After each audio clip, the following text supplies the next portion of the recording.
मेरा नाम है आनंद वर्मा। मैं हूँ एक medical career counsellor. Medical counselling centre में आपका स्वागत है।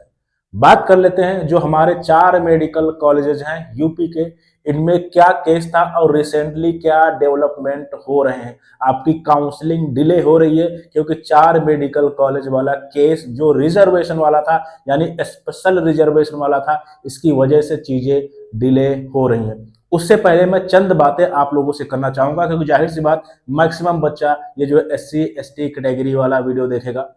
देखो, पहली बात, आपको आपका आपका दिमाग ये सोचना चाहिए ना कि आपको कभी भी ये नहीं सोचना चाहिए कि मेरा 400 नंबर में सिलेक्शन हो जाएगा। मैं तो मेंटोरशिप दे रहा हूं बच्चों को 99%। सर मेरा तो 450 में हो जाएगा, मैं केमिस्ट्री पढ़ लूंगा या बायोलॉजी पढ़ लूंगा, मेरा हो जाएगा। नहीं, ये लूजर माइंडसेट है। मैं मेंटोरशिप दे रहा हूं, अगर आप चाहो जिन 50 बच्चों में आप इनरोल कर सकते हो। मैं कर रहा हूं, मैं पढ़ाई से लेके काउंसलिंग तक करके आपको दूंगा और सिलेक्शन हो ही जाएगा। क्योंकि ये मैं क्या बोलूं आपसे, आपका माइंडसेट लूजर वाला नहीं होना चाहिए। आप सोचते हो जैसे हमारे यहाँ यूपी की बात करें एसटी कैटेगरी में, उनको पता है मेरा तो 250 में हो जाएगा, मेरा 350 में हो जाएगा। अब वो बायोलॉजी ही रगड़ रहे हैं, पता लगे बायोलॉजी टफ आ गई, बायोलॉजी भी नहीं निकली। ये लूजर माइंडसेट है।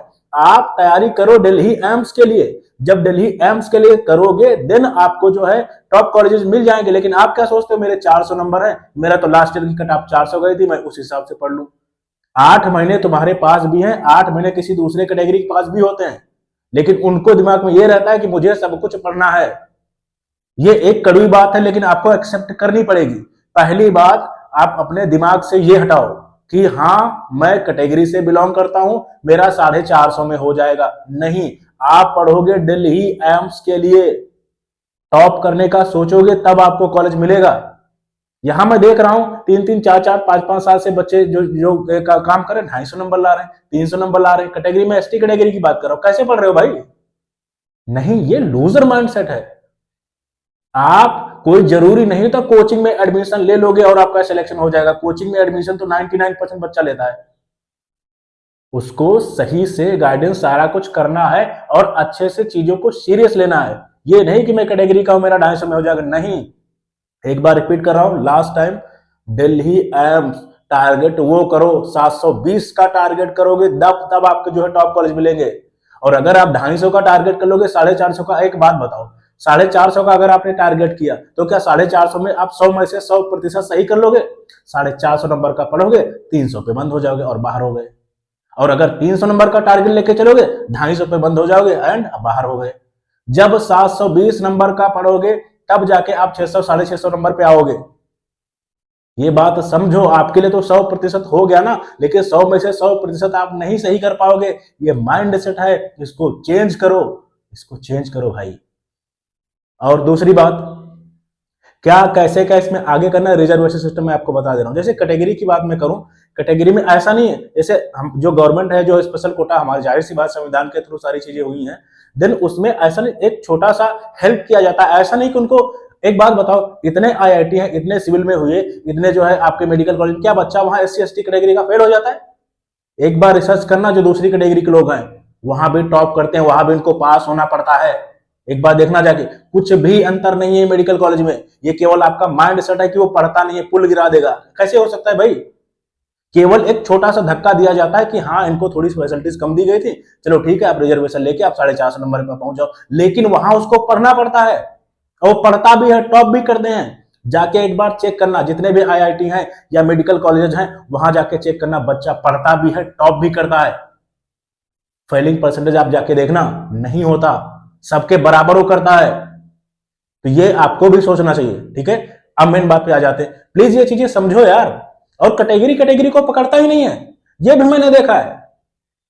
अगर जैसे आपके लिए कोई थोड़ा बहुत काम करना चाहे ना, उसकी टांग खींचते हो।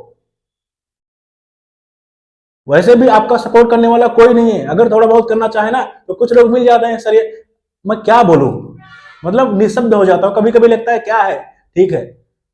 ये चीजें मतलब आप समझो। आप, मैं कैटेगरी, अपने भाई बहन को पकड़ो। अगर आप कोई बड़ी नौकरी में हो जा रहे हो या आपको नौकरी मिल जाए, मेडिकल कॉलेज पहुंच जाए, अपने भाई को पकड़ो, बहन को पकड़ो, घर समाज सोसाइटी को पकड़ो, खींच के लाओ, खींच के लाओ। और अगर आपसे कोई पूछने आ रहा है कि भैया डॉक्टर कैसे बने या इंजीनियर कैसे बने, उसको उसको उसको हंसो मत उस पे यार, उस पे हंसना नहीं है। उसको बोलो कि हाँ तुम भी, मैंने भी किया, तुम भी करो और ऐसे ऐसे करो, उसको सपोर्ट करो। लेकिन आपस में ही जातिवाद है, एससी एससी को नहीं पकड़ता, आपस में अपने आप को ऊंचा दिखाने के चक्कर में एससी एससी को नहीं पकड़ेगा, एसटी एसटी को नहीं पकड़ेगा, ओबीसी ओबीसी को नहीं पकड़ता है। ये प्रॉब्लम्स हैं हमारे ओबीसी एससी एसटी में, बहुत ज्यादा प्रॉब्लम्स हैं। आपस में ही इतना ज्यादा बटे पड़े हुए, जाति में जातिवाद है। और एक अगर कोई निकल गया ना, बस फिर ये लगता है अरे वही अंधे में काना राजा, मैं सीधा बोल रहा हूं। एक निकल गया ना, अरे भाई सब मेरे पैर दबाए, मेरे आसपास रहे। निकलो इस चीज से बाहर। अगर अपनी आवाज बुलंद करनी है, यूनिटी रखो, पढ़ाई करो, पढ़ाई पे फोकस करो। अगर आप मान लिया लेबर भी हो, आपको नीट के बारे में नहीं पता है, तो मैं हूं ना, पूछो ना हमसे कैसे क्या होता है। मैं तो मेंटरशिप के लिए भी काम कर रहा हूं भाई, और अभी आगे चल के मैं एक दूसरा कोर्स लॉन्च करूंगा मेंटरशिप में, जिसमें मैं पैसा रखूंगा ही नहीं, जिसका जो मन हो वो दे सकता है। लेकिन अगर मैं पर्सनल चीजें कर रहा हूं या पर्सनल मेंटरशिप दे रहा हूं तो उसमें पैसा लगेगा। ऐसा नहीं कि जो लोग अफोर्ड कर सकते हैं, जो लोग नहीं कर सकते उनका भी मैं सोच रहा हूं। मैं ही नहीं हूं, और भी लोग होंगे, मैं कोई भगवान नहीं हूं भाई। लेकिन ये चीजें आपको सोचनी चाहिए कि अगर आपका कोई सपोर्ट कर रहा है, देन कम से कम उसकी टांग तो मत खींचो यार, ठीक है।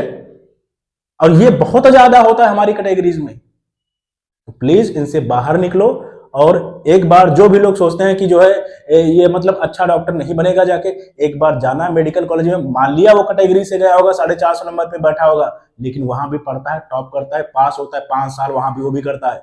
ऐसा नहीं होता कि वो पढ़ता नहीं है या पढ़ने वाला नहीं होता है। एक बार देख लेना जाके फेलिंग परसेंटेज, कौन फेल हो रहा है, नहीं फेल हो रहे हैं, पढ़ रहे हैं ना।